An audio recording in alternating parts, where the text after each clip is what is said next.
I'm Shannon Saviola. Welcome to Akron's 21st Century Local History Club. Thanks. What might your name be? My name is Ray Perkins.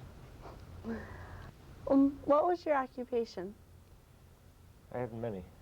My most recent occupation before I retired was as a physician assistant at the VA hospital in Buffalo, coordinator of the clinics and ambulatory surgery unit for the surgical service. Wow. um, what were some of your other occupations? I can go way back in history if you want. When I graduated from high school back in 1956, that's long before you were born, I joined the Navy, studied to be a hospital corpsman, and went through 16-week school at Bainbridge, Maryland, and went to the Naval Hospital at Bethesda. From there, I went to the School of Aviation Medicine down in Pensacola, Florida. After that, I went through several different tours at the Marine Corps Air Station at Quantico, Virginia, a couple of aircraft carriers. Went to School of Aviation Physiology, and was in during the on a carrier off the Bay of Pigs when that fiasco happened, and also with a patrol squadron down in Florida during the Cuban Missile Crisis. And I went to the School of Field Medicine at Camp Lejeune, North Carolina, because I was assigned to the Marine Corps as a medic and went to Vietnam with the Marine Rifle Company. That was in 1966 and 67. Came back, got out of the service, had 10 and a half years, and I got out for some personal family reasons. And came up to Buffalo, worked at on a research grant with an anesthesiologist on a heart-lung machine, and in a unit called a hyperbaric chamber. That's when I became a hyperbaric chamber operator. And What's a hyper? Hyperbaric. Hyper is high, baric is pressure, so it's high pressure. And it's a unit similar to the one they have down at Millard Fillmore Hospital. It's increased oxygen under pressure, and it's used for the treatment of carbon monoxide poisoning, which is an emergent treatment. Very dramatic reversal of the symptoms that you get in carbon monoxide poisoning. You've probably read about that or seen it on TV.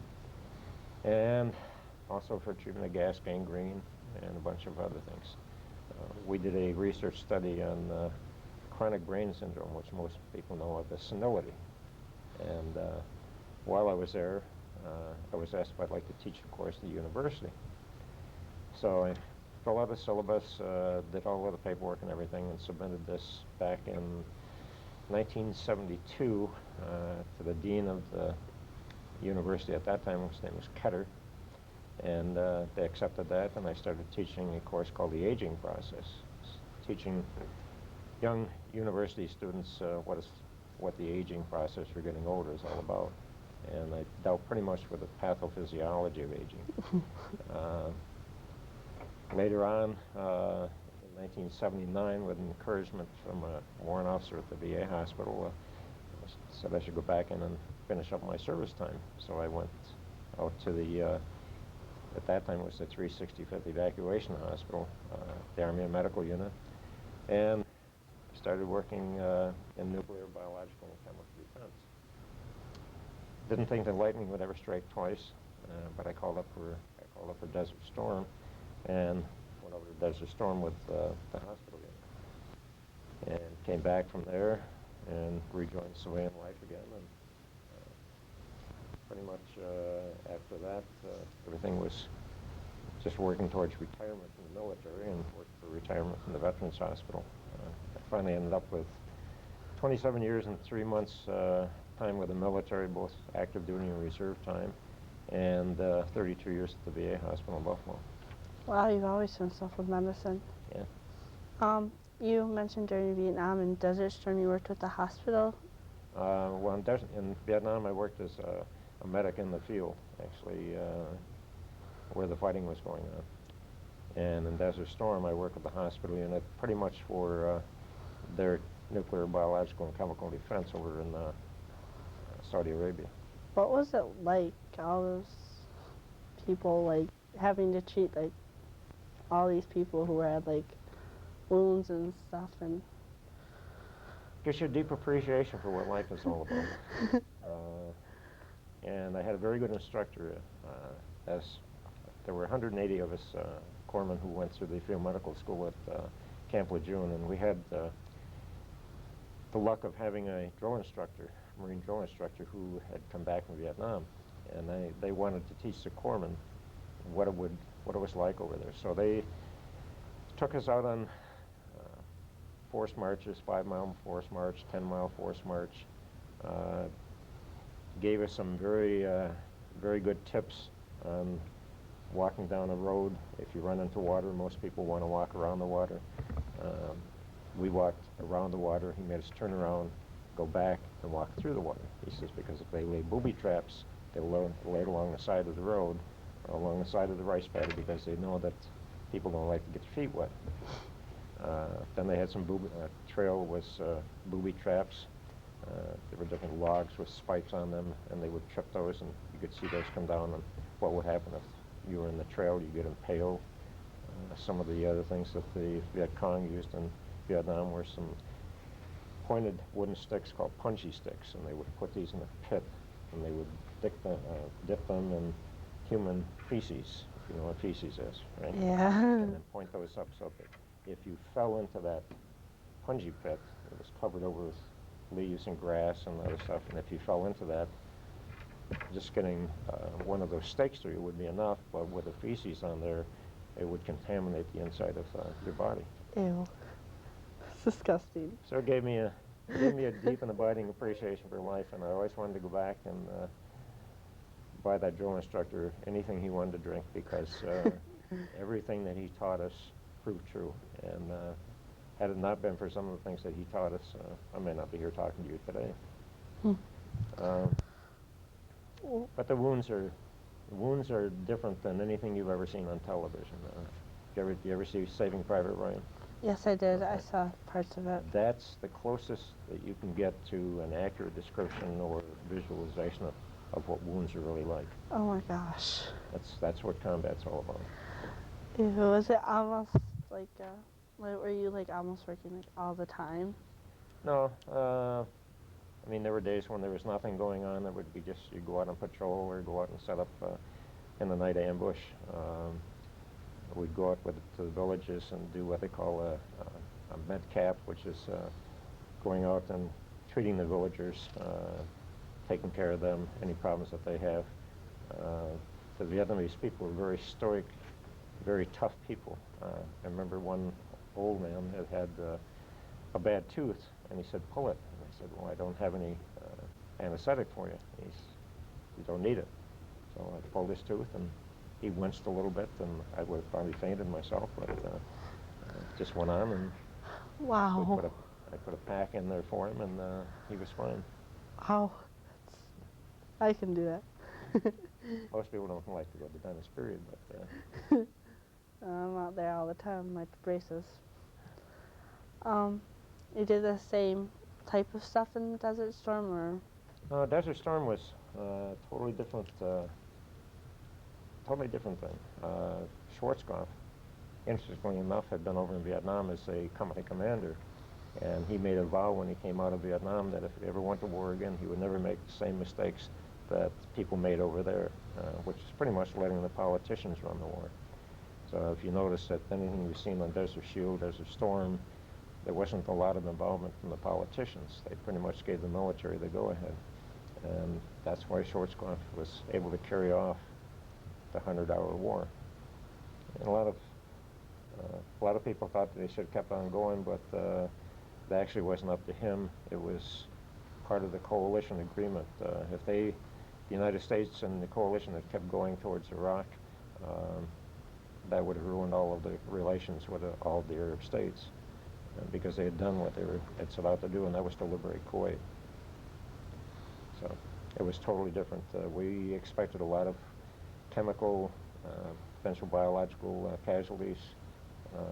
I went to a secret briefing down in Maryland where we were at before we went overseas, and a young lady who was part of the intelligence crew gave my captain and myself a briefing on what we should expect when we went over there. And she, on the map, she had plotted out where all of the chemical munitions dumps were, where all the potential hazards were, the fact that he had huge cables running into the sea where he expected the Marines to come ashore, and they were going to energize those with electricity to electrocute them as they came ashore.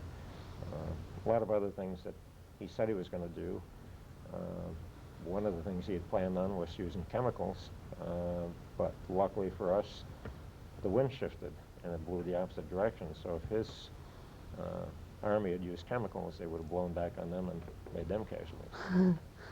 So we didn't receive any of the casualties that we expected to. Most of the casualties that were up north were evacuated right away to Germany. They didn't go through an outfit like ours. We had 400 beds set up, 6 operating rooms, an entirely different intensive care unit that you're used to seeing, and worked basically 12-hour shifts, 12 on, 12 off, when everything was going on. And then after the war ended, it was basically packing up and getting ready to go home. So we went in November down to Maryland. I left there on New Year's Eve. Went to Dover, Delaware, and we flew out of there New Year's Day of '91, and we came back in April. So it's a very short period of time. Very short period of time.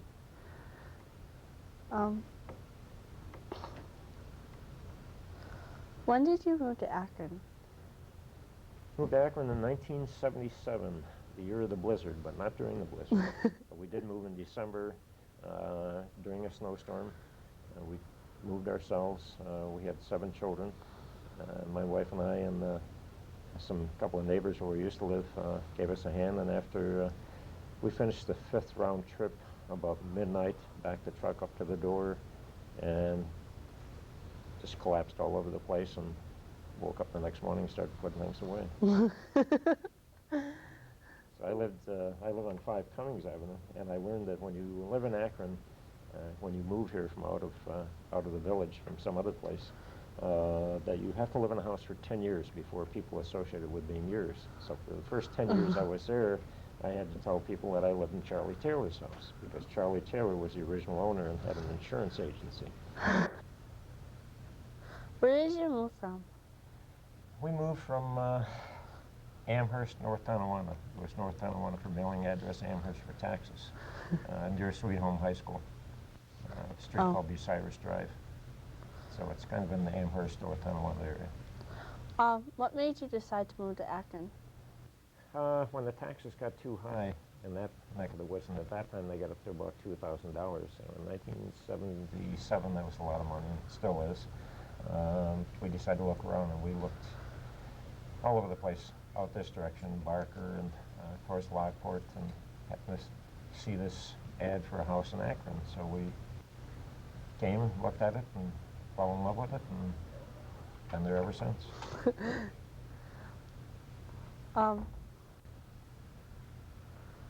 You had 7 kids? Yes, 5 girls and 2 boys. My one son lives in Lockport. The other son lives down in Arizona. He's finishing a nursing school. The other 5 girls are spread out all over the place. One of which lives here in Akron, down on Cedar Street, and works here at the school. She has 4 boys. And my other daughter, the baby of the family, finished up with her bachelor's degree cum laude at University of Albany, and she's finishing up now for teaching through Buff State. In fact, she's doing her student teaching right now down at Clarence, and then she's going to, in March, she moves over to Alden to finish up. So she's kind of anxious to get finished up because she'll be done in May, and then she'll go out and look for a job and start teaching. Oh. So that was a bundle. We ate a lot of macaroni and cheese and hamburger helper, and when somebody would ask me what steak is, I'd say, what is that? But then after all the children were gone, although my one daughter still pretty much lives at home while she's going to school and working and doing that, but she also has a boyfriend, so she's off to see him. Oh. How do you feel about Akron? I love Akron. I come from a small town myself. I was born in Arcade, New York, and then I moved to Salamanca with my family. Of course, my dad got a better job offer, and didn't think I'd ever come back to Western New York when I went in the Navy, but here I am. I'm back in a small town again, back in Akron. I heard you were running for mayor. How did you get into politics? Well, I didn't start out to be a politician, but basically I'm a Democrat, and Democrats are kind of a minority in Akron, which is pretty much the village and the town are a Republican stronghold, so to speak. So it's kind of an uphill battle. I did run for village trustee 2 years ago, and pretty much famous for being one vote Ray, because I lost by 1 vote. Ooh. In fact, it was so close that the Board of Elections came out and did a recount of the votes to make sure it was all on the up and up. So I did lose by 1 vote, so that was the strongest showing they'd had in some time. And when I'm running for mayor, and somebody said, have you lost your mind? I said, well, probably, but no. If people ask me why I run for mayor, and I said, I feel I can make a difference. And this thing may sound a little hokey, but I said, it's not about politics. Not about this party or that party. It's about getting the job done.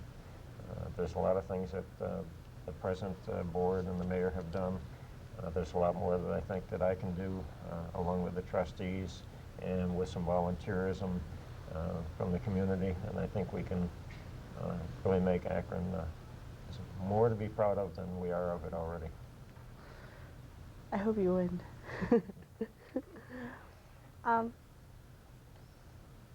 What kind of awards have you won? Military awards is probably the predominant one. One that I wear all the time here is one that I got when I was serving in Vietnam. It's called a Navy Commendation Medal. It has what they call a Combat V, or a Combat Distinguishing Mark, that goes with the original medal. I got that for being, I don't want to say dumb, not dumb, but just from training, saving some Marines under fire, bringing in some helicopters to evacuate our wounded under fire, and never really expected anything from that. It was just considered doing my job. And when I got back from Vietnam, I received a notice that I had received the Navy Commendation Medal from the Secretary of the Navy, and a recommendation from the Commanding General of the Marine Corps. My unit also received the Presidential Unit Citation, which is a pretty prestigious award. And there are a lot of other ribbons and medals that go with whether you're in Vietnam or if you're in Desert Storm, or things that you do when you're in the service. It's kind of everybody gets. One was the Navy Expeditionary Medal. Got that from when we were down off the Bay of Pigs.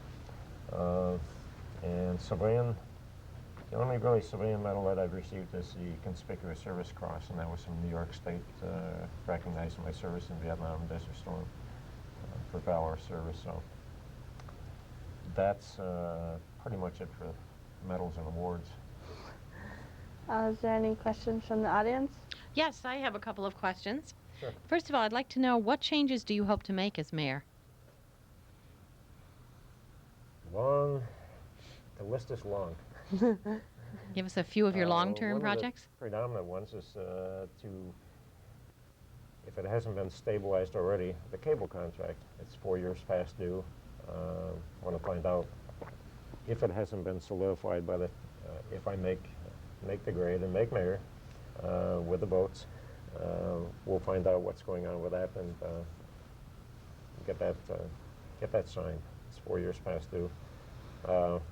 There's some talk about water, tapping into Erie County water, and I'd rather avoid that at all costs. Akron has excellent water.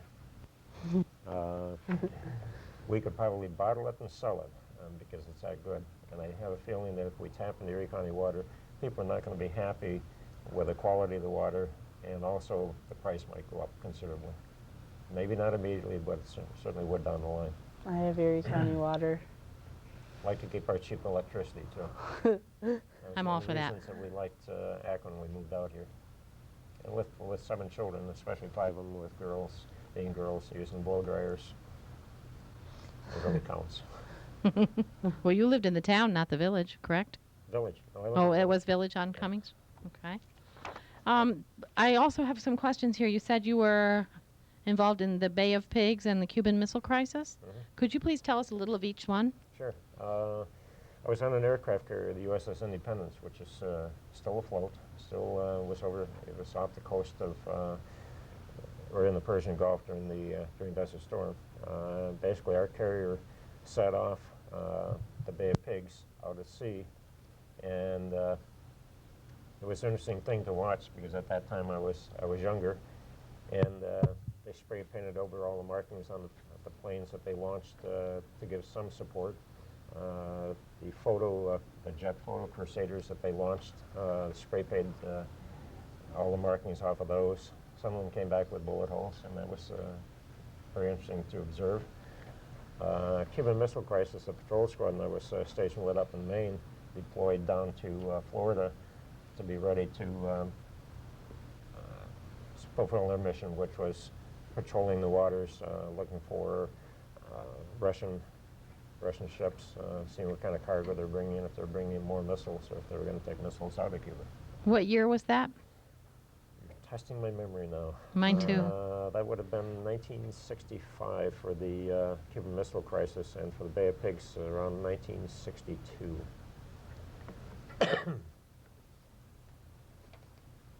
I loved history, but you'd have to check on that one to be sure. I have a hard time with that myself. I love this. I know we're kind of skipping around, but I do have one last question. I would like to know if you were a member of the Board of Education in the Akron Central School System, Yeah. and when was that? When was that? That was in, oh gosh, I gotta think back now. Let me check my memory today here. Certainly. I'd have to say probably 6 years, probably around 97, I should say. And who were you working under? Who was your superintendent? Superintendent that time was, Doc Fish? no, Oh, I'm losing it too. Mr. Derry? Bolton? Derry and Bolton. Bolton. was George, I think. Okay, First was Mr. Bolton. Bolton. And then with Mr. Derry. Okay. So that was before any of the renovations or any of these plans came up? Before any of the present plans, yes. At that time, there was some renovations that were going on, some of the initial ones, and then years later, now we did the most recent one. All right. Very good. Wonderful. If that wasn't enough, then I started the community education program here. And we just finished the 6th year, and I recently kind of retired from that to do some other things. Okay, so you were the initiator of that program? Mhm. That's wonderful. You accomplished a great deal with that. And That's so- great benefit to the adults of this community. Yep, it was long overdue. We thank you for that. Oh, thank you. Okay. Thank you for coming. It's a pleasure meeting you. My pleasure.